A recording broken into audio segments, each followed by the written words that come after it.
문제 1번 공기조화 설비의 4대 구성요소 중 옳지 않은 것은 공기조화 설비 4대 구성요소는 1번 공기조화기 혹은 공기처리장치라고 합니다.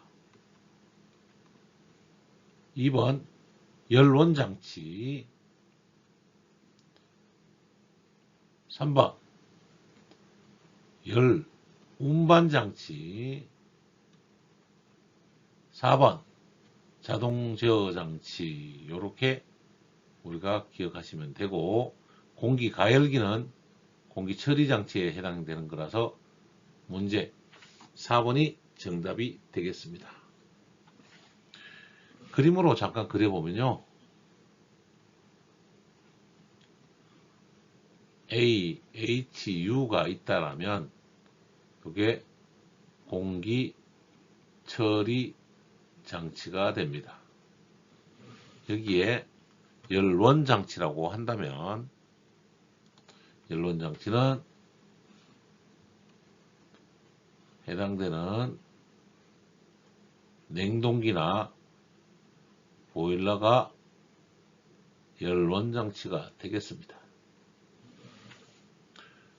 그 다음에 이 냉수나 냉동기에는 냉각탑이 있죠. 네.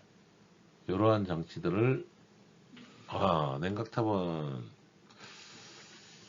쿨링타워는 초록색으로 써야 되겠네요. 쿨링타워, 냉각탑은 열원장치에 해당이 되고, 펌프나 공조기에 있는 송풍기 등은 열운반장치가 되겠습니다. 열운반장치. 그 다음에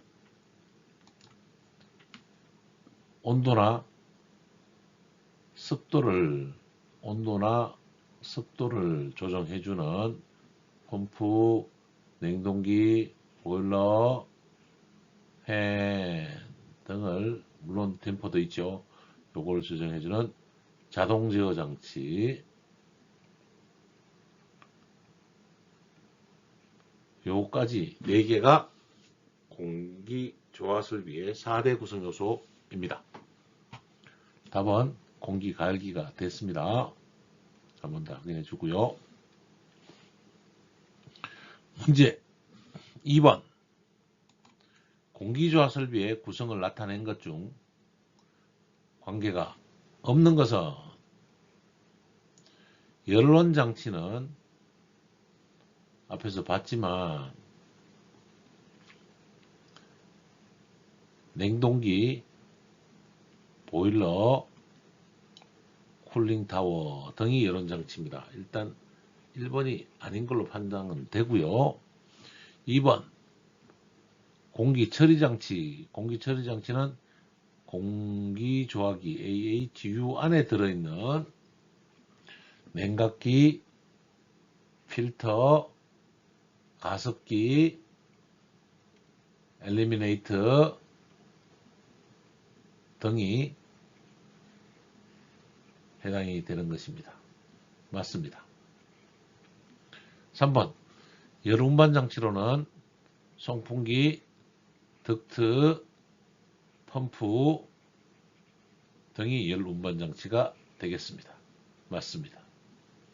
자동제어 장치는 온도 조절과 습도 조절 장치. 맞습니다. 4번 정답이고 1번이 정답이 되겠습니다. 3번 공조 설비비 중 차지하는 비율이 가장 큰 것은, 공조 설비 중에서 냉동기, 공기조화기, 보일러, 냉각탑 중에서 비율이 가장 큰 것은 공기조화기와 덕트가 가장 큰 비율을 차지합니다. 공사비 이용해서 공사비가 가장 많다. 이렇게 표현을 하도록 하겠습니다. 정답은 2번이 되겠습니다. 문제 4번 공기조화설비의 구성 중 열원장치에 해당되지 않는 것은 공기조화의 열원장치를 말하네요. 보일러 맞습니다.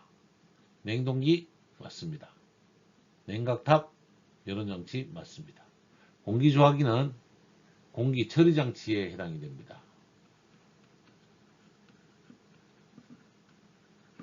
그래서 4번이 정답이 되겠습니다. 4번을 정답으로 하겠습니다. 맞는 걸 제가 동그라미 체크를 해버리니까 이쪽하고 헷갈리네요. 이렇게 정리해서 정리를 하고요. 문제 5번 보통의 유닛형 공기조화기 에어 핸들링 유닛의 구성을 공기의 흐름 방향 순서에 따라 연결하는 것 중 옳게 조합된 것은 공기조화기를 한번 그려봐야 되겠네요. 공기조화기 가장 뒷부분에는 일반적으로 리턴팬이 들어오고 리턴 덕트에서 이렇게 연기되겠죠. 아래에서 연결이 되고 이렇게 좀 여유있게 길게 그려보면 그 다음에 여기에 댐퍼를 써서 밖으로 빠져나가는 EA 부분이 존재하고 그 다음 단계로 공기가 넘어가면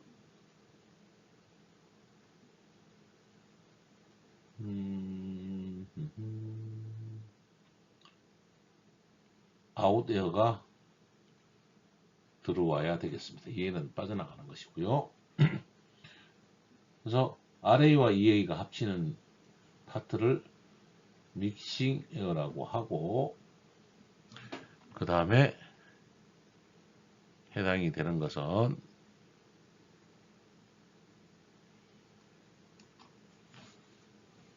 기본적인 프리필터를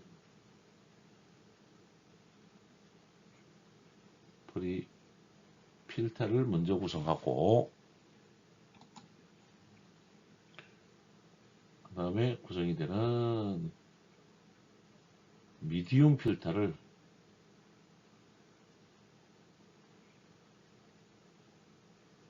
미디움 필터가 통상적으로 구성이 되겠습니다. 이 필터를 통과하고 나면 이제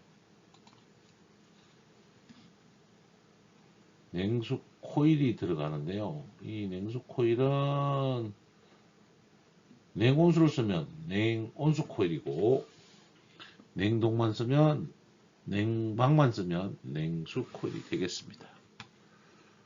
그 다음 순서로 우리가 분리된 공조기라면 히팅 코일이 쿨링 코일보다 얇게 통상 2열 정도로 2열에서 4열만 들어가는 거니까 히팅 코일이 존재하게 됩니다. 그 다음에 들어가야 될 것은 가습기가 정리되고 가습기가 정리되고 난 뒤에 풍속이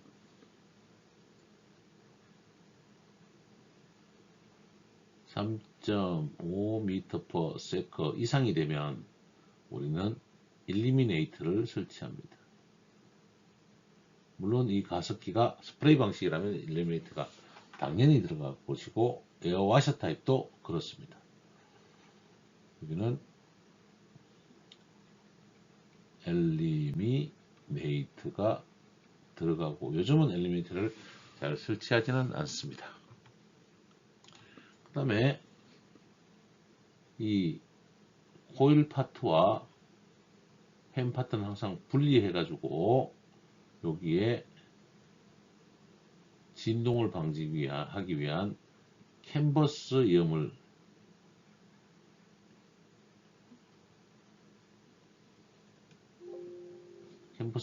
사용을 하고요. 물론 리턴 쪽에도 캔버스 염을 사용할 수도 있습니다. 그 다음에 스프라이 펜을 이렇게 설치하면 SF가 되겠습니다. SF는 모터하고 연결이 되어 있는 것이고, 모터가 연결된 다음에 펜 내부에서도 캔버스 염, 펜 외부에서도 캔버스 염을 연결해서 에어 챔버를 사용해서 스플라이 에어, 즉 덕트를 연결합니다. 이렇게 우리가 공주기 조화기가 됐다라면, 그러면 이제 1번에서 보면 문제를 풀어야죠. 본다라면 냉호수 코일보다 에어필터가 뒤에 있죠. 이거는 가스펜으로 보이고, 냉호수 코일 에어필터가 1번, 에어필터 때문에 냉호수 코일 2번, 그 다음에 가습기 3번, 그 다음에 공구팬. 예, 정답은 2번이 정답이 되겠습니다.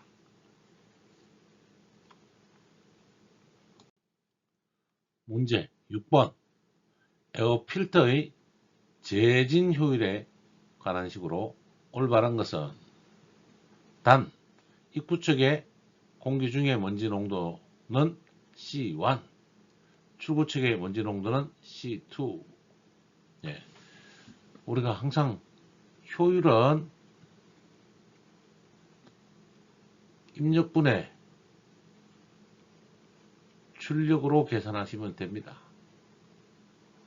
자, 즉 필터가 걸러내는 출력이 얼마인지를 살피면 되는 거죠. 그래서 입력은 C1, 입구 농도의 먼지 농도, 필터가 걸러내는 이 출력은 입구의 농도에다가 출구의 농도를 빼면 되는 것이고, 여기에 곱하기 100을 해주면 효율 퍼센테이지가 나옵니다. 자, 요 식을 그러면 계산해 보면 C1분의 C1 빼기 C1분의 여기 C2였네요. 미안합니다. 이게 필터의 성능이니까요. C2를 쓰면 곱하기 100 이렇게 되겠네요. 두 개 중에 하나가 있나요? 없네요. 현재로는. 그러면 한 번 더 C1은 1 약분해서 C1분의 C2 곱하기 100 이렇게 된 식은 찾아봤더니 3번 필터의 효율 구하는 식은 요 세 가지로 여러분이 공식을 세울 수 있겠습니다. 문제 7번. 헤파 필터의 성능 시험법으로 적당한 것은, 헤파 필터는 DOP법으로 합니다. DOP법. 바로 정답 DOP법. 문제 8번. 문제 8번은 먼지의 표집 효율의 측정법에서 필터의 상류와 하류에서 흡입한 공기를 각각 여과지를 통과시켜 그 오염도를 광정관으로 측정하는 방법은 여과지의 색 변화를 보는 거죠. 그래서 이 방법은 비색법입니다. 비색법. 정답 3번 비색법이 되겠습니다. 문제 9번. 공기 정화 장치인 에어 필터에 대한 설명으로 틀린 것은 1번. 유닛형 필터는 유닛형의 틀 안에 여제를 고정시킨 것으로 건식과 점착식이 있다. 네, 맞습니다. 우리가 틀 안에 이렇게 넣어놓고 이 안쪽에다가 필터를 프레임에다가 고정시켜서 이렇게 정리해 놓는 필터, 이게 유닛형 필터가 되겠습니다. 문제 2번. 고성능 헤파 필터는 포집률이 좋아서 클린룸이나 방사성 물질을 취급하는 시설에 사용된다. 특히 방사성 물질을 취급하는 데는 병원 방사성과에서 나오는 공기를 우리가 필터로 포집합니다. 헤파 필터로. 그래서 맞습니다. 3번. 롤형 필터는 포집률은 높지 않으나 보수 관리가 용이하므로 일반 공조용으로 많이 사용된다. 롤형은 위에 이렇게 감긴 필터거든요. 이렇게 아래쪽으로 감든지 아니면 위쪽으로 감아 올리든지 아니면 이렇게 감아서 습식으로 쓴다면 이렇게 물에 담궈서 혹은 오일에 담궈서 돌리면 필터에서 걸려진 바람이 씻기게 될 겁니다. 이 형식은 일반 공조용으로 많이 사용하지는 않는데요. 제가 공조기를 봤을 때는 잘 사용하지 않습니다. 삼각형. 4번. 포집률의 측정법에는 계수법, 비색법, 농도법, 중량법 4가지 방법이 있다. 아니죠? 농도법은 없습니다. 먼지의 포집된 양을 저울로 재는 것을 중량법, 비색법은 여과지의 색변화를 보는 것을 비색법, 계수법은 DOP법이라고 해서 헤파 필터에 쓰는 법입니다. 농도법이란 건 없습니다. 그래서 3번하고 헷갈렸습니다만은 정답은 4번으로 하고 롤링 필터를 저는 잘 못 봤지만 문헌상으로는 쓴다고 하니 정답은 4번 확실한 번으로 결정하겠습니다. 문제 10번. 에어필터의 선정 및 설치에 관한 설명이다. 잘못된 것은 공조기 내의 에어필터는 송풍기 흡입척 코일의 앞쪽에 설치한다.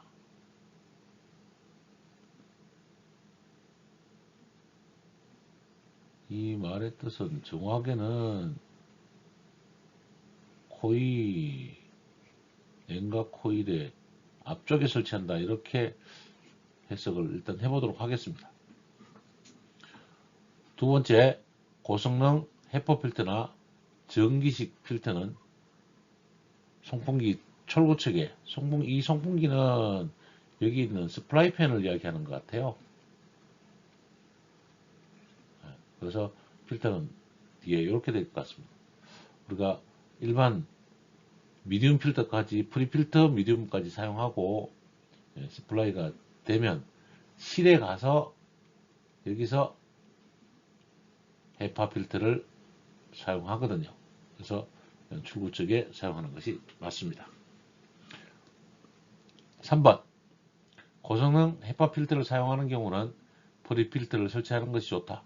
프리필터뿐만 아니라 미디움 필터 사용하는 것이 좋습니다. 맞습니다.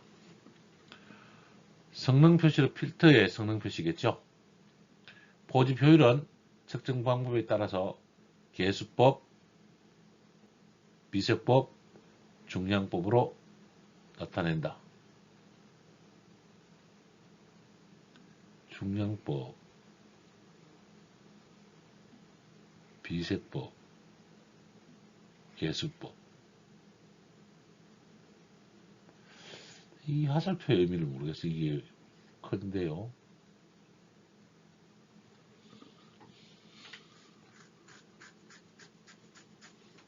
설명으로 보면 저도 헷갈리는데요. 측정 방법에 따라서는 개수법이 가장 1번, 비석법이 두 번째 방법, 중방법이 프리필터에서는 세 번째 방법이란 말이죠.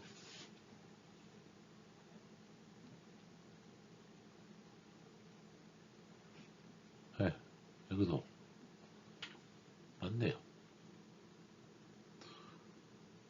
얘도 맞고 다 맞는데요. 10번은 제가 문제를 잘 못 이해한 것 같으니까 여러분이 아시는 분이 좀 풀어주시면 좋겠습니다. 문제 11번. 공기 여과기 분류에 해당하지 않는 것은 공기 여과기, 즉 필터의 분류 방법이네요. 건식 공기 여과기 있습니다.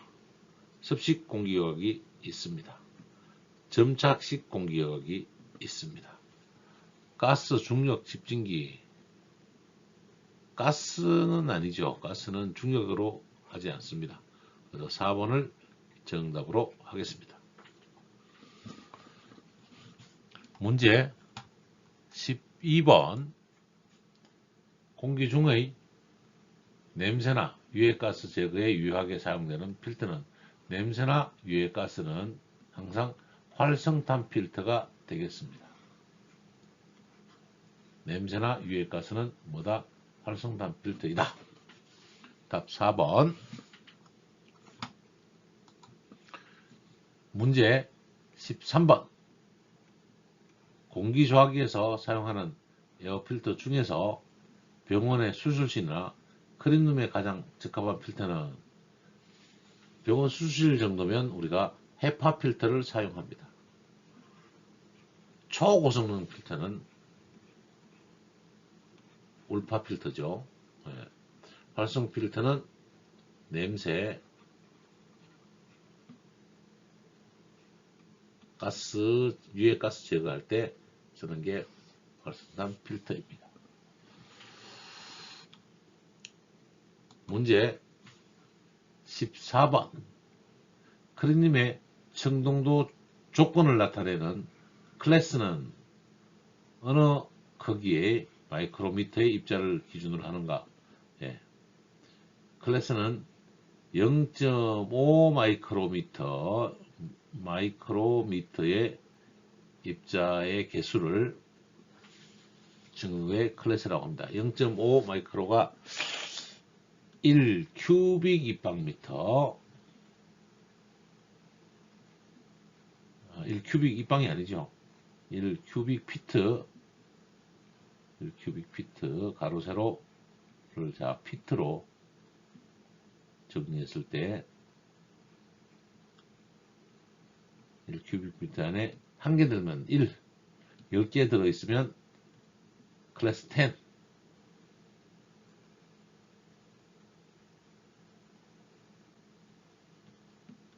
이렇게 쓴단 말이죠.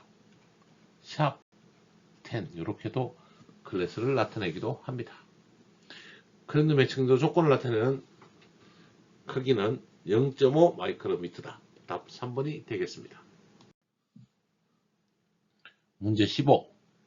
공기 중에 미세먼지 제거 및 클린룸에 사용하는 필터는, 헤파 필터와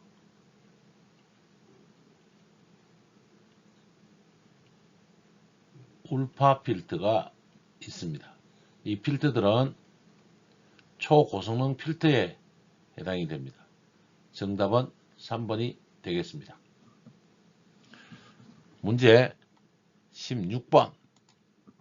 공기저하 장치 중에서 온도와 습도를 조절하는 것은, 온도와 습도를 조절할 수 있는 공기저하 내부의 장치는 냉각 코일이 되겠습니다. 냉각 코일은 온도도 낮추고 습도도 감습을 시킬 수 있기 때문에 그렇습니다. 온도도 떨어지고 습도도 떨어뜨릴 수 있습니다.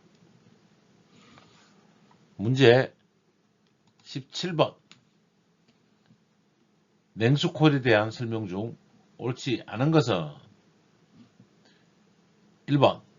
물의 속도는 일반적으로 1m/s 전후이다. 최대 1.5m/s까지 사용합니다. 2번. 코일을 통과하는 공기의 풍속은 7에서 8m/s 정도이다. 2.5에서 3.5 m/s 정도로 쓰고 우리가 3m/s 이하로 공기를 이송시킵니다. 그래서 2번이 정답이 될 것 같습니다. 3번. 입구 수온과 출구 수온의 차이는 일반적으로 5도씨 전후이다. 수온은 델타 T를 5도 정도로 해서 맞춥니다. 맞습니다. 4번. 코일의 설치는 관이 수평으로 놓이게 한다. 그렇습니다. 맞습니다. 정답은 2번. 냉수 코일의 통과 풍속은 3m/s 정도이다로 하겠습니다. 문제 18번. 공기 가열 및 냉각 코일에 관한 설명으로 옳지 않은 것은 관 재료는 동관과 강관, 핀 재료는 알루미늄판, 동판 등을 사용한다. 맞습니다. 설치 목적에 따라서 예열 코일, 예냉 코일, 가열 코일, 냉각 코일로 분류할 수 있다. 코일의 종류에 대해서 정확히 설명하고 있습니다. 맞습니다. 3번. 고압 전기를 사용하는 가열 코일은 신축을 고려할 필요 없이 직관으로 사용한다. 신축을 고려해야 됩니다. 그래서 틀린 것으로 보이고요. 4번. 직접 팽창 코일을 사용하는 경우는 균일 분배를 위한 분배기를 사용한다. 이 분배기를 우리가 디스트리뷰터라고 합니다.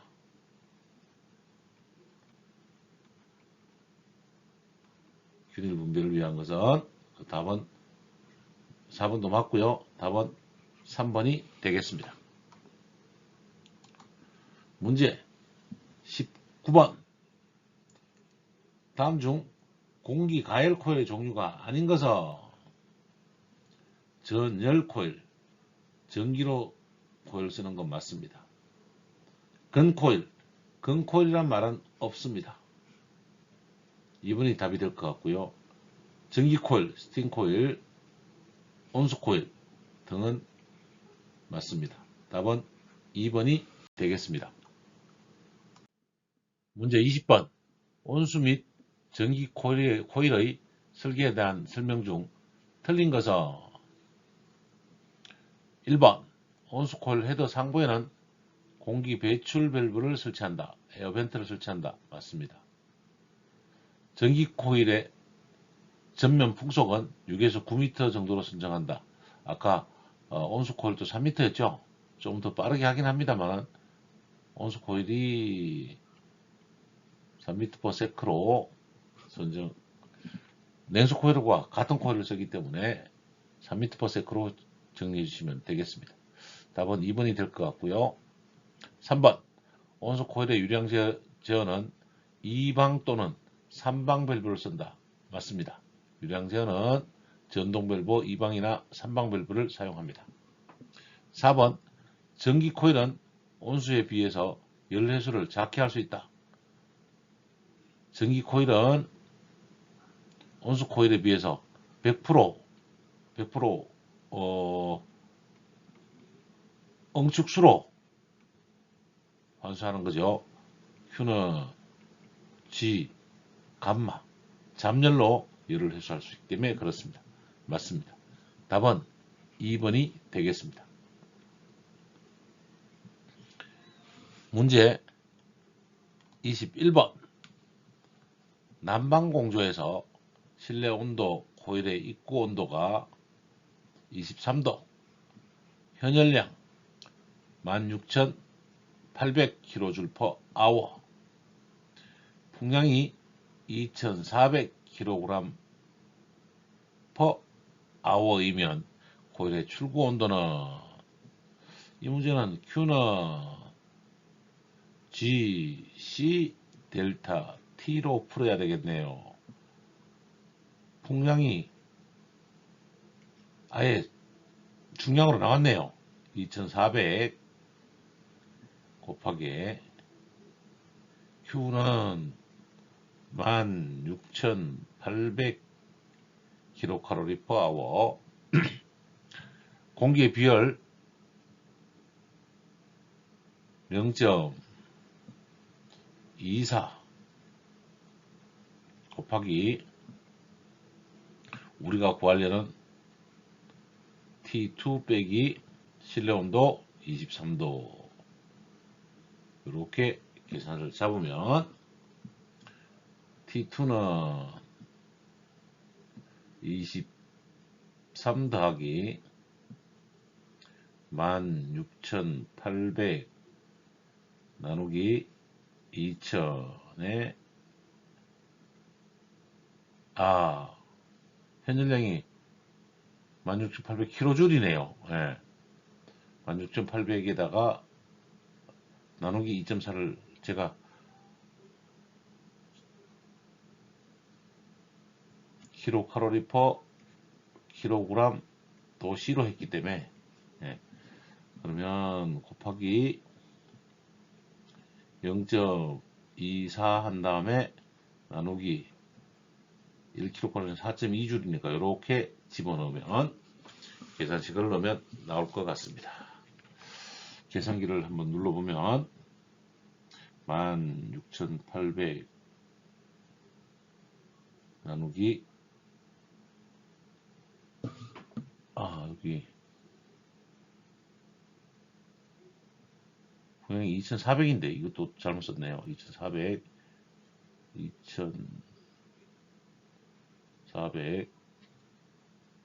2,400 나누기 0.24 나누기 4.2는 더하기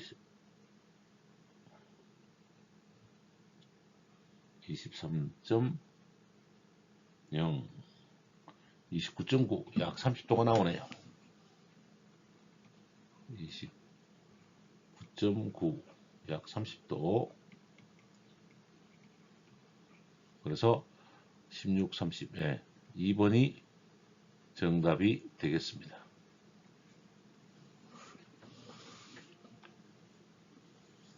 문제 22번. 열교환기에서 냉수 코일 출구측의 공기와 물의 온도차를 6도씨, 냉수 코일 입구측의 공기와 물의 온도차를 16도씨라고 하면 대수평균 온도차는 얼마인가, 이렇게 물어보고 있는데, 냉수 코일에서 이렇게 나가는 물의 온도차, 코일의 출구 온도는, 이 온도차는 델타 T는 6도, 입구와 이쪽의 온도와 이렇게 들어가야 되겠네요. 우리 평행유로 우리 하려네요. 이 온도차는 델타 T가 16도다. 이렇게 정리해야 되네요. 이 사이에서 구해야 되겠습니다. LMTV는 델타 TM이라고도 쓸 수 있고요. 큰 값 빼기 작은 값 나누기 LN, 작은 값분의 큰 값, 이렇게 사용을 하거든요, 우리가. 그래서 16 빼기 6도 나누기 LN 6분의 16 이렇게 계산을 하면 계산기를 눌러봤더니 약 10.2도씨가 나옵니다. 찾아봤더니 4번이 정답이 되겠습니다. 문제 23번. 공기주와의 냉각 코일 용량을 구할 때 관계가 없는 것은 냉각 코일, 공기주와의 냉각 코일, 공조기에 쿨링 코일이 들어간다는 것은 일단 실내부하 들어가야 되고요. 실내부하에는 송풍량 QS가 들어가줘야죠. 그래서 1번 송풍량 맞고, 그 다음에 제열 히터가 있다면 제열 부하도 들어가주는 게 맞습니다. 리턴 에어와 들어오는 OA 부하도 맞습니다. 냉각 코일의 용량을 구할 때는 냉동기로 들어가는 배관 부하는 냉동기에 관한 부하이기 때문에 다 맞는 거고요. 세 개는 제가 또 체크를 그렇게 했네요. 4번 배관 부하가 정답이 되겠습니다. 정답은 4번입니다.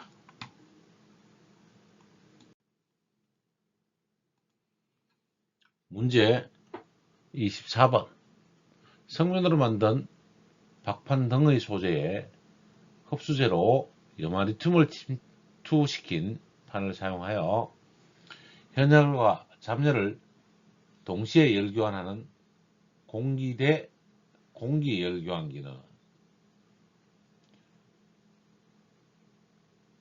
현열과 잡열을 동시에 하는 공기대 공기열교환기는 전열교환기가 되겠습니다. 그래서 답에서 4번 전열 열교환기가 정답입니다. 문제 25번.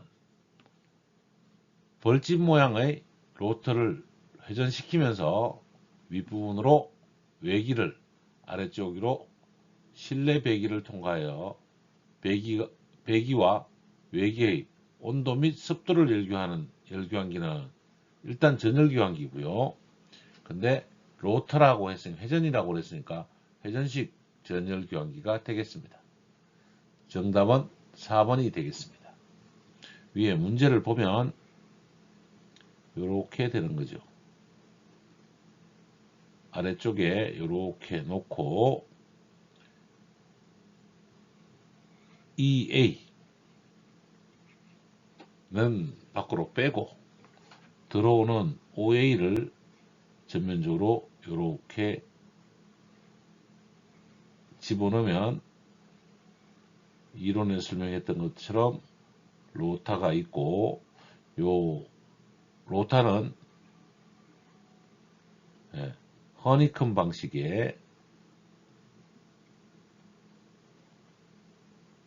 알루미늄판에 리튬 브로마이드 등을 집어넣어서 전체적인 열교환이 이루어지는 방식이 회전식 전열교환기가 됩니다. 문제 26번. 현열교환기에 대한 설명으로 잘못된 것은, 이번에는 현열교환기네요. 현열교환기는 1번 복원용 공조로 사용한다. 복원용 공조하고는 열교환기하고는 상관없습니다. 열해수용 에너지절약용이죠. 2번 연도 배기가스의 열회수용으로 사용한다. 예, 맞습니다. 현열교환기는 회전용과 히트파이프가 있다. 예, 맞습니다. 3번 산업용 공조에 주로 사용한다. 맞습니다. 예, 답은 1번이 되겠네요. 보온용 공조로 사용하지는 않습니다. 앞에서 회전용 전열교환기는 설명했는데 히트파이프에 대해서 잠깐만 설명을 드리면, 파이프 안에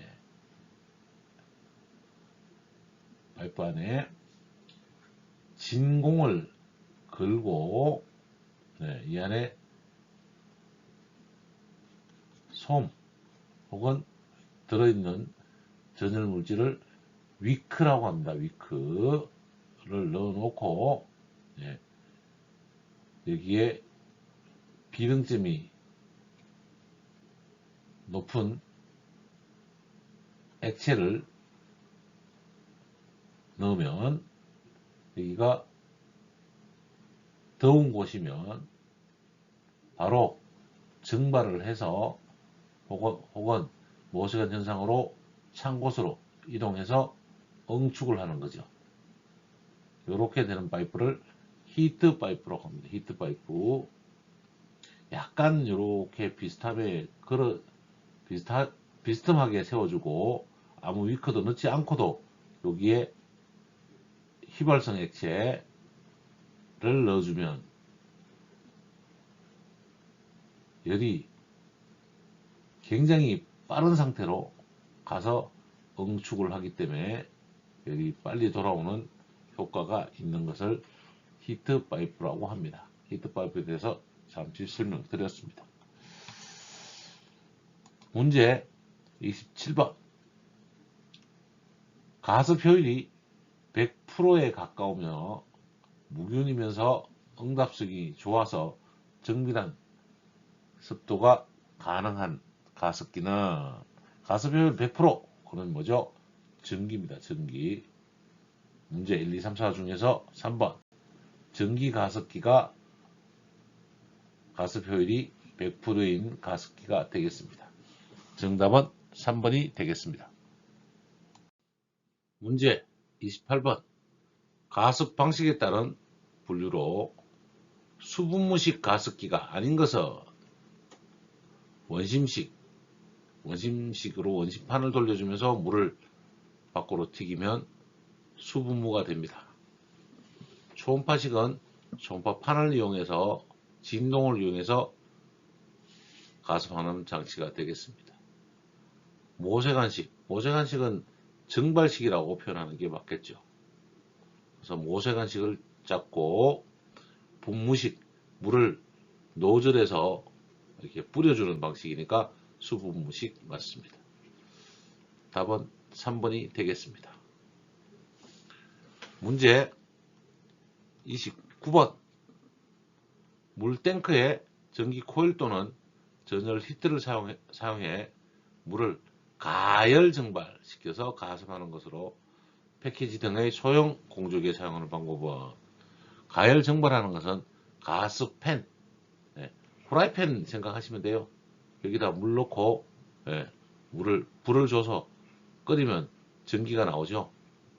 얘를 팬 방식이다 라고 생각하시고 기억해 주시면 되겠습니다. 즉 정답은 가스팬에 의한 방법이 되겠습니다.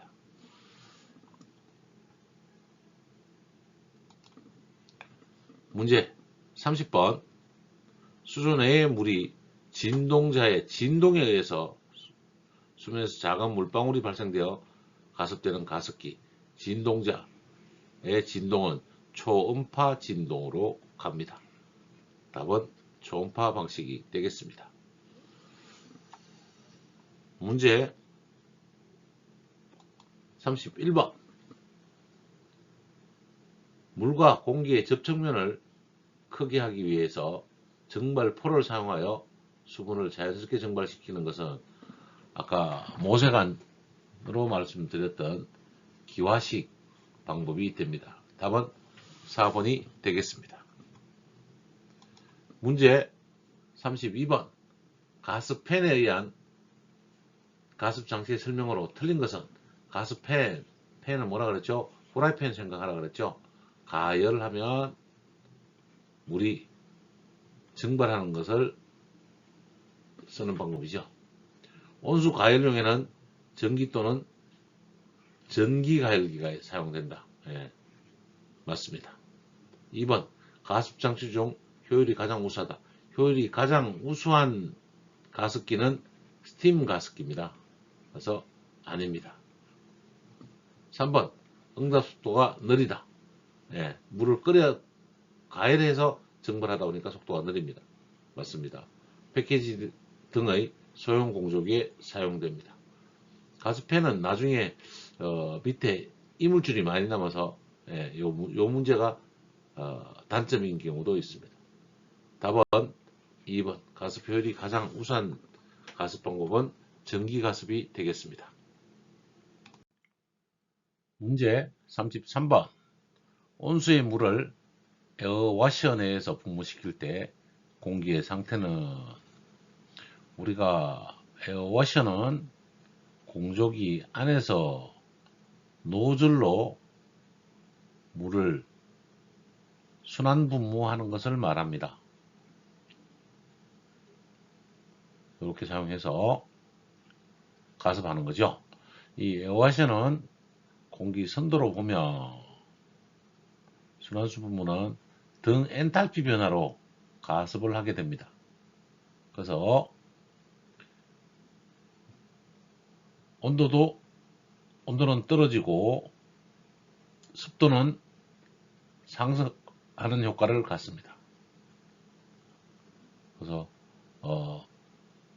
습고 온도는 거의 일정하고 근고 온도는 떨어지는 효과. 그래서 3번이 되겠습니다. 에어워셔 단열 가습입니다. 단열 가습.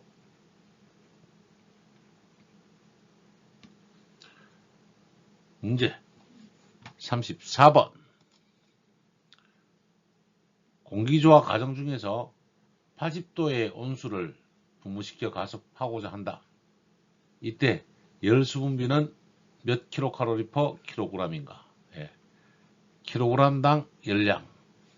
온수가 가진 열량은 0도씨 물이 0킬로칼로리이므로 80 열수분비는 80이 되겠습니다. 문제 35번 기류 속에 혼입된 물방울을 제거하기 위하여 냉각 코일이나 에어워셔 출구에 설치하는 기기는 엘리미네이터죠. 엘리미네이터. 답은 1번 엘리미네이터가 되겠습니다. 엘리미네이터는 냉각 코일이나 에어워셔 출구에도 설치하고 냉각탑 출구에 비산수를 막기 위해서 엘리미네이터를 설치하기도 하고 엘리미네이터입니다. 문제 36번 공기 세정기 에어워셔의 작용을 옳게 설명한 것은 에어워셔는 온도와 습도를 조정합니다. 공기 중에 먼지나 매연도 일부 제거할 수 있습니다. 가는 물방울을 제거하는 것은 엘리미네이터.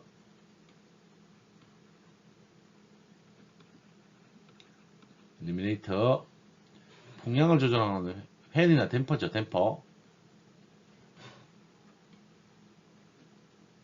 댐퍼가 풍량을 조절하는 거고 정확히 공기 세정기는 습도 조절이 먼저고 습도 조절하면서 온도 변화도 있을 수 있습니다. 답은 4번이 되겠습니다.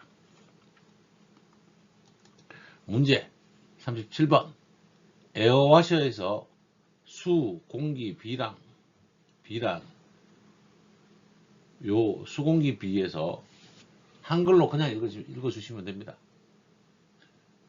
수량 나누기 공기 1번이네요. 수량 나누기 공기량을 수, 공기, 비라고 합니다.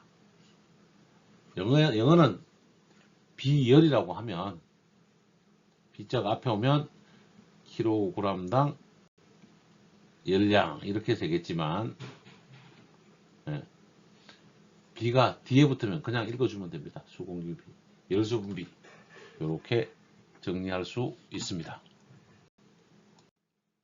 문제 38번 냉각 코일에서 기류로 인해 비산하는 물방울 또는 에어워셔에서 분무된 물방울을 기류에서 제거하는 기기는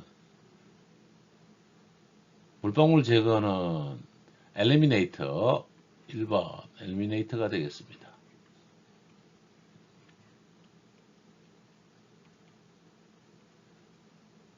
NATR eliminate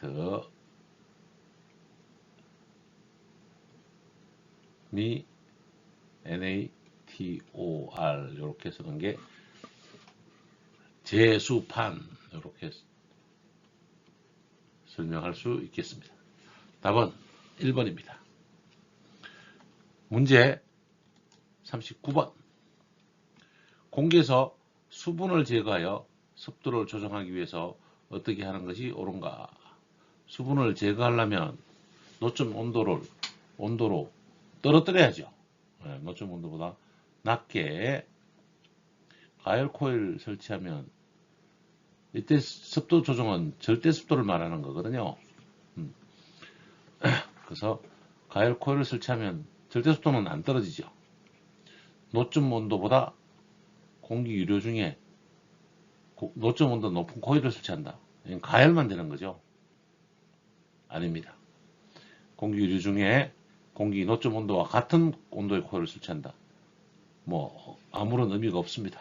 공기 유료 중에 공기 노점 온도보다 낮은 온도의 코일, 즉 냉각 코일을 설치하는 겁니다. 냉각 코일을 설치하면 선도상에서 냉각 감습이 일어납니다. 그래서 4번이 정답이 되겠습니다. 문제 40번. 다음 감습장치에 대한 설명 중 옳지 않은 것은 1번 압축감수장치는 동력 소비가 작은 편이다. 아니다. 압축감수장치는 동력 소비가 큽니다. 틀렸고요. 2번 냉각감수장치는 노점 온도 제어로 감습합니다. 방금 냉각감수 말씀드렸습니다. 맞고요. 흡수식 감습장치는 흡습성이 큰 용액을 이용한다. 맞습니다. 흡수식 냉동기에도 쓰이는 거죠. 리튬 브로마이드 같은 이걸 씁니다. 4번 흡착식 감습장치는 고체 흡수제를 이용한다. 맞습니다. 흡수식은 액체, 흡착식은 고체를 사용합니다. 답은 1번이 되겠습니다. 문제 41번. 다음 중 습공기로부터 습기를 제거하는 방법을 고르면 1번 온도를 낮춰서 응축시킨다. 냉각 감습이고요. 맞습니다. 2번 가열해서 건조시킨다. 습기를 제거하는 건 아니죠. 습도는 떨어뜨릴 수 있는데 그건 아닙니다. 화학약품, 흡습제나 흡착 방식을 사용할 수 있습니다. 리얼, 초음파로 분해시킨다. 수분을 초음파로 분해시킬 수는 없습니다. 기억과 티것이 정답이니까 1번, 2번, 3번, 2번이네요. 2번이 정답이 되겠습니다. 문제 42번. 실리카겔, 활성 알루미나 등의 고체를 사용하여 공기의 수분을 제거하는 감습 방법은 흡착식 방법입니다. 액체를 쓰면 흡수식, 냉각은 노점 온도 이하로 냉각할 때, 압축 감습 방식은 압축기를 이용하므로 동력이 많이 드는 방법이다. 문제 43번. 흡수식 감습 장치에서 수분 제거를 해주는데 주로 사용하는 제습제는 염화 리튬입니다. 염화 리튬. 흡수식이니까 염화 리튬입니다. 흡착식은 실리카겔, 활성 알루미나, 아드소울도 좀 애매합니다만 실리카겔이나 활성 알루미나는 흡착 방법이고 염화 리튬은 흡수식 제습 방법이 되겠습니다. 문제 44번.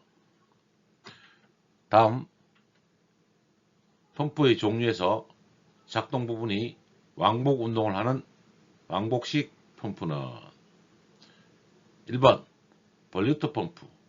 볼류트 펌프는 날개가 있어서 안내 깃이 있는 게 아니고 날개가 있어서 측면으로 흡입하고 상부로 토출하는 방법이 볼류트 펌프라고 하고, 기어 펌프는 시차를 이용해서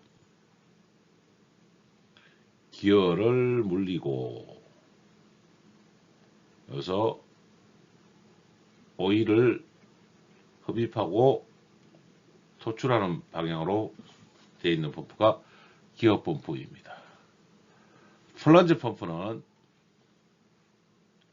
왕복식처럼 생겨서 왕복 회전을 해서 흡입하고 토출하는 펌프를 플런저 펌프라고 합니다. 답은 3번이 되고, 베인 펌프는 충류 펌프 중에서 날개를 옆 측면에 달아서 케이싱 만들어서 흡입하고 측면으로 빼는 펌프를 베인 펌프라고 하겠습니다. 답은 3번 플런저 펌프가 되겠습니다. 문제 45번. 펌프 중에 작용이 단속 쪽이고 송수량을 일정하게 하기 위하여 공기실을 장치할 필요가 있는 펌프는 단속적이다. 공기실이 필요하다. 펌프는 왕복 펌프가 되겠습니다. 왕복 펌프는 4번이 정답이네요. 왕복 펌프는 피스톤 방식으로 사용을 하고 흡입 밸브와 토출 밸브를 달아서 이렇게 나가는 밸브고, 나갈 때 이 유량이 흡입될 때 못 나가니까 여기서 공기실을 달아 놓으면 압축될 때 충격이 받았다가 압축이 없어지더라도 계속적으로 압력을 가할 수 있는 펌프가 왕복 펌프입니다. 시차 펌프는 기어 펌프이고요. 원심 펌프는 볼류트나 터빈, 베인 펌프가 될 것이고, 충류 펌프는 선풍기 프로펠러처럼 충류형으로 생긴 회전을 시키는 펌프를 충류 펌프라고 하겠습니다. 문제 46번. 회전 시 둘레에 고정 안내기, 둘레를 말하는 케이싱이란 말이겠죠. 케이싱. 고정 안내깃이 있는 펌프는 그대로 설명을 드리면 볼류트 펌프에 볼류트에 날개가 달려 있으면 바깥에 가이드 베인이 설치된 것을 터빈 펌프라고 하겠습니다. 답은 터빈 펌프가 되겠습니다. 문제 47번. 다음 펌프 중에서 비속도가 가장 적은 펌프는, 비속도가 가장 적은 펌프는 터빈 펌프가 되겠습니다. 터빈 펌프. 비속도가 가장 큰 것은 충류 펌프이고, 그 다음이 사류 펌프이고, 그 다음에 볼류트 펌프이고, 터빈 펌프의 순으로 비속도가 가장 작은 것은 터빈 펌프. 답은 4번이 되는 것입니다. 문제 48번. 펌프라 하면 필요한 양의 액체를 요구하는 높이까지 성합하는 기계이다. 여기서 요구하는 높이를 우리는 양정이라고 말을 하고, 양정은 저수위에서 필요한 고수위까지 올리는 높이를 양정이라고 합니다. 여기에 펌프를 설치했다라면 흡입양정, 토출양정, 배관 마찰 손실수도 토출 압력까지 정하는 것을 전양정이라고 합니다. 답은 1번 정양정이 되겠습니다. 문제 49번. 펌프의 토출척 및 흡입구에서 압력기 바늘이 흔들리는 동시에 유량이 감소되는 것은, 일단 바늘이 흔들린다라고 하고 유량이 감소된다고 하니까 이 현상은 맥동 현상이 되겠습니다. 우리가 캐비테이션 현상도 있지만 압력기에 바늘이 흔들리는 것은 맥동 현상이라고 합니다. 캐비테이션 현상과 맥동 현상, 펌프 흡적이나 송풍기에서 흡입과 토출 양정이 있을 텐데, 이 흡입척이 높거나 토출 양정이 너무 많으면 이 펌프가 올려야 될 양정에 한계가 걸릴 수도 있고, 무리면 이론적으로는 10m지만 실제로는 7m 정도의 흡입 양정밖에 하지를 못합니다. 또한 흡입척 밸브나 가이드 베인이 잠겨 있으면 펌프가 순환을 할 때, 임펠러가 순환을 할 때 흡입을 못하게 되는 거죠.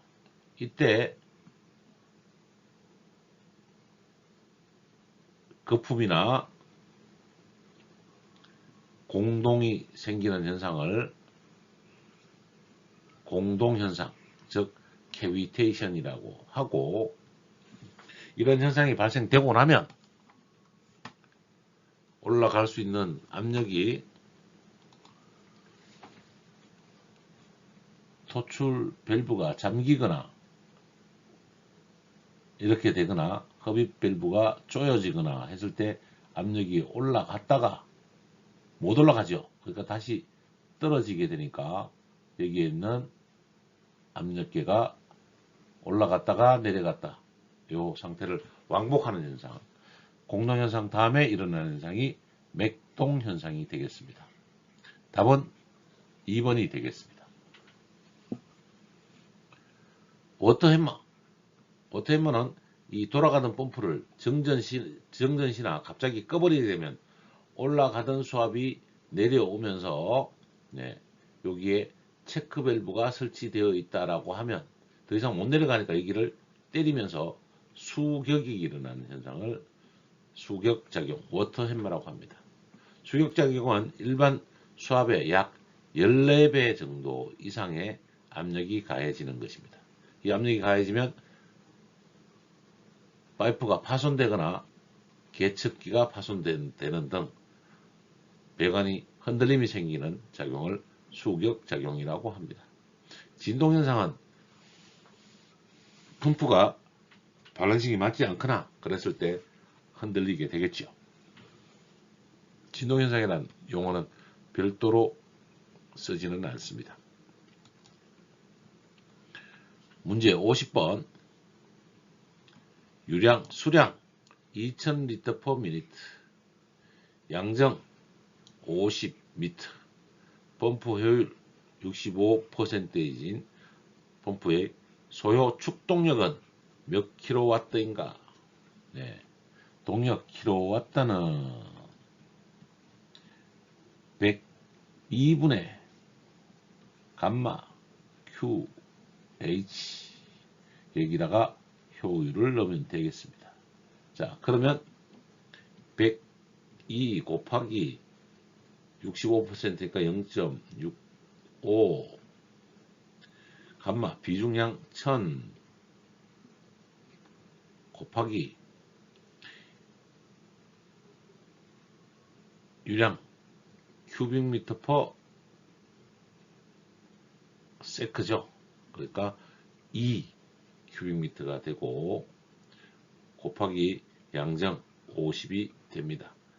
근데 미니트니까 초로 나눠야죠. 그래서 60을 계산하면 계산기를 눌러봤더니 저도 한번 따라서 눌러볼까요?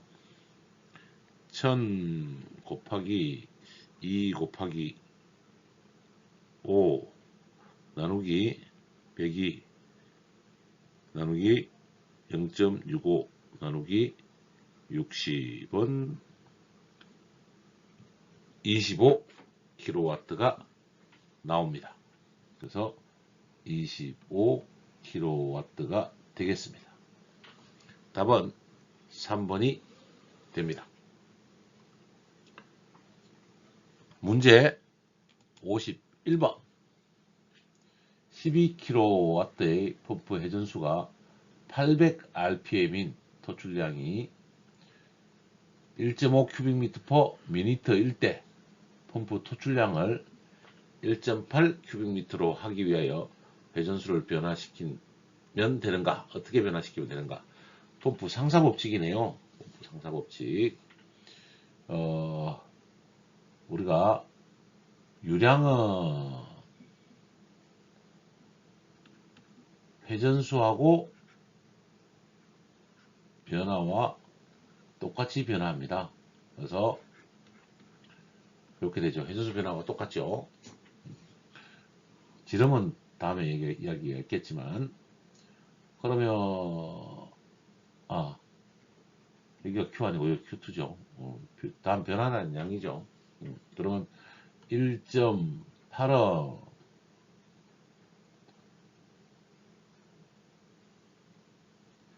N2 빼기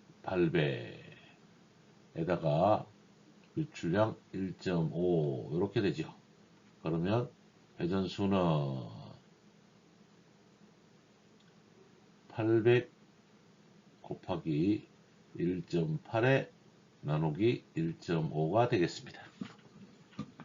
계산을 하면 960rpm이 나오겠습니다. 이렇게 펌프의 상사법칙에 대해서 1차적인 문제를 물어봤습니다. 문제 52번 다음 펌프에 관한 설명 중 부적당한 것은 양수량은 회전수의 상사법칙이네요. 양수량은 회전수에는 비례합니다. 그 다음에 양정 P는 회전수의 자성에 비례합니다. 동력은 회전수 변화의 삼성에 비례하게 되겠습니다. 송풍기는 이렇게 송풍기 상사법칙을 쓰면 되고, 펌프 상사법칙은 여기에 지름이 들어갑니다. 또 지름 D1분의 D2의 여기는 유량은 삼성,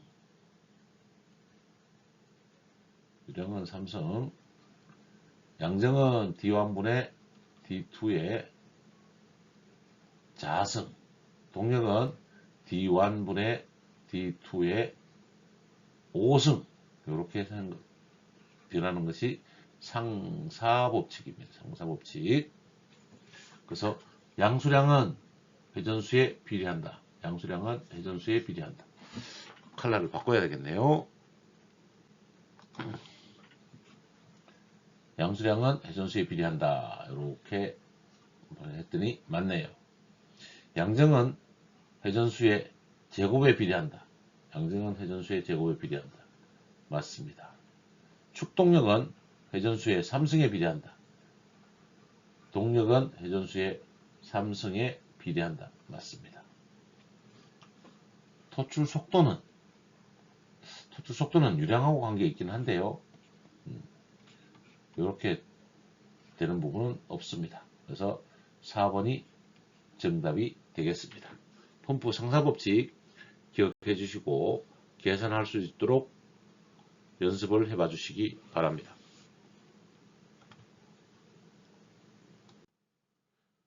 문제 53번 풍량 500큐빅미터/미니트, 정압 50mm 아쿠아, 회전수 400rpm의 특성을 갖는 송풍기에 회전수를 500rpm으로 하며 400rpm으로 500rpm으로 만들었네요. 동력은 몇 킬로와트가 되는가? 정압 효율은 50%다. 아, 이거 난이도가 좀 높은 문제네요. 그러면 1번 킬로와트를 먼저 구해야 되네요. 102분의 1, 감마 1.2 곱하기 Q 500에다가 분이니까 여기다가 60을 하면 큐빅미터 퍼 세크로 바꿔줘야죠. 큐빅미터 퍼 세크. 그 다음에 정압 50mm 아쿠아 50을 쓰면, 그 다음에 정압 효율은 0.5, 효율 0.5를 집어넣어야 되겠습니다. 자, 그러면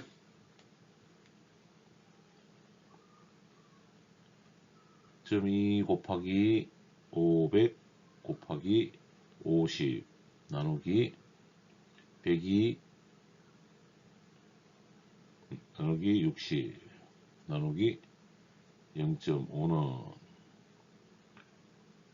9.8kg네요. 이 답은 9.8kW. 첫 번째 500풍량을 갖는 kW 1번은 이제 회전수를 400에서 500으로 하면 킬로와트는 회전수 1번에 2배의 삼성의 값을 갖죠. 상사법칙으로. 그러면 9.8 곱하기 400분의 500, 400분의 500에 삼성을 곱해주면 되죠. 500 나누기 400은 곱하기 1.25에 삼성에다가 9.8kW는 19.1kW, 약 20kW가 나오겠습니다. 약 19.1kW 맞죠? 19.1kW, 20kW가 되겠습니다. 문제 54번. 펌프에서 물의 온도가 높아지면 펌프 흡입측에서 물의 일부가 증발해서 기포가 발생하고 임페러를 거치면서 압력 상승과 격심한 음양, 진동이 일어나는 현상은, 이 부분은 캐비테이션 현상이 되겠습니다. 캐비테이션 현상이 일어나면 진동이, 맥동 현상이 일어나기도 한데요. 펌프 흡입측에 밸브가 막히거나 베인이 막히면, 혹은 물의 온도가 올라가면 이 펌프에서 흡입측에서 일단 거품이 생겼다가 올라갔던 압력이 다시 내려오면 거품이 사라집니다. 그리고 압력이 상승했다가 또 압력이 떨어지고, 여기에 따른 진동이 생기는 현상은 캐비테이션 현상이 되겠습니다. 일단 기포가 가장 키가 됩니다. 기포가 발생하면 흡입측 기포는 캐비테이션이다. 이렇게 기억하시면 되겠습니다.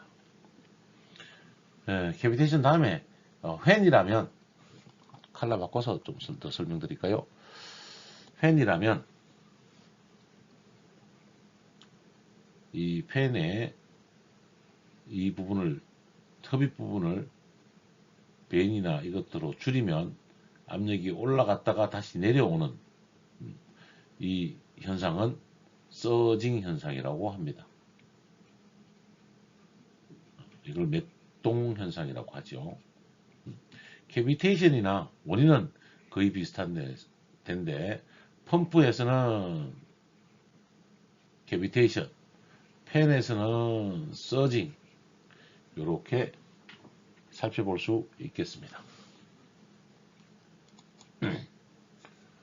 55번 펌프의 캐비테이션 발생에 따라 일어나는 현상이 아닌 것은 캐비테이션 현상은 일단 기포가 발생한다 그랬습니다. 그 다음에 압력이 올라가고 진동이 생기고 1번 소음과 진동이 생깁니다. 거품이 생기면서 공기에 대한 날개 침식이 생깁니다. 맞습니다. 토출량, 양정 효율이 점차 감소합니다. 증가하지 않습니다. 그래서 틀렸습니다. 답은 3번이고 캐비테이션 현상이 심하면 양수불능 현상이 됩니다. 맞습니다. 55번에 캐비테이션 현상이 일어나면 토출량, 양정 효율이 감소한다. 문제 56번 캐비테이션 방지책으로 잘못 서술하고 있는 것은 캐비테이션을 방지하는 방법은 단흡입을 양흡입 펌프로 바꾼다. 맞습니다. 수직축 펌프를 사용하고 회전차를 수정에 완전히 잡히게 한다. 캐비테이션은 어쨌든 펌프가 수면보다 위에 있을 때 이론적 협상 높이는 10m 근데 실제 높이는 7m 이내라고 말씀을 드렸고 수온이 높아지면 이 양정수가 줄어들게 됩니다. 캐비테이션을 방지할 수 있는 가장 확실한 방법은 수면 아래로 내려서 이렇게 토출하면 아무 문제가 안 생기는 거죠. 이게 사실은 방법입니다. 정확한 방법이고 펌프 설치 위치를 낮춘다. 맞습니다. 캐비테이션이 생기는데 회전수를 빠르게 하면 캐비테이션이 더 많이 생기겠죠. 그래서 틀렸습니다. 4번이 정답이 되겠습니다. 문제 57번 펌프의 보수관리 시 점검 사항 중 맞지 않는 것은 펌프를 보수할 때는 윤활유 작동을 확인합니다. 축수 온도, 즉 축봉장치의 온도도 확인합니다. 스타핑 박스의 누설도 확인합니다. 스타핑 박스는 축봉장치에서 실제로 모터와 펌프가 축으로 연결되어 있을 때 터빈 펌프나 볼리우드 펌프나 다단이나 단단 펌프가 되겠죠. 이렇게 펌프가 있다라면 이 축 부분에서 물이 한 방울씩 흘러내려야 됩니다. 그래야 이 축수 온도도 확인할 수 있는 거죠. 네 번째, 다단 펌프에서 프라이밍 누설 확인. 프라이밍은 펌프 흡입 측에서 토출 측으로 물을 양수할 때 우리가 풋밸브, 풋밸브를 설치하고 물을 양수하게 되는데 그냥 펌프를 세워놓으면 이 안쪽에 들어있는 물이 다 빠져버리죠. 그래서 우리가 풋밸브를 사용하는 것이고 풋밸을 사용하지 않는다면 다시 물올림, 물 마중을 넣어줘야 되는데 그래서 이쪽에 물 보충 탱크를 넣어주고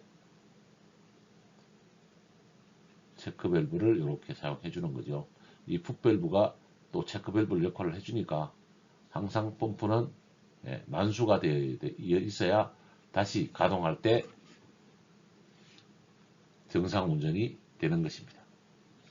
그래서 프라이밍의 누설 확인, 이 보충수의 누설 확인까지는 펌프 보수 관리할 때 쓰지는 않을 것으로 사료됩니다.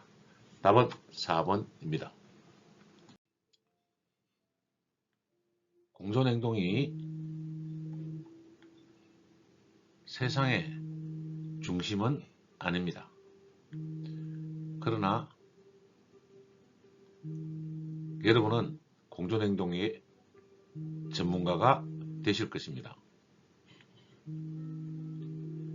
여러분의 인생에 도움이 되시길 바랍니다. 경청해 주셔서 감사합니다.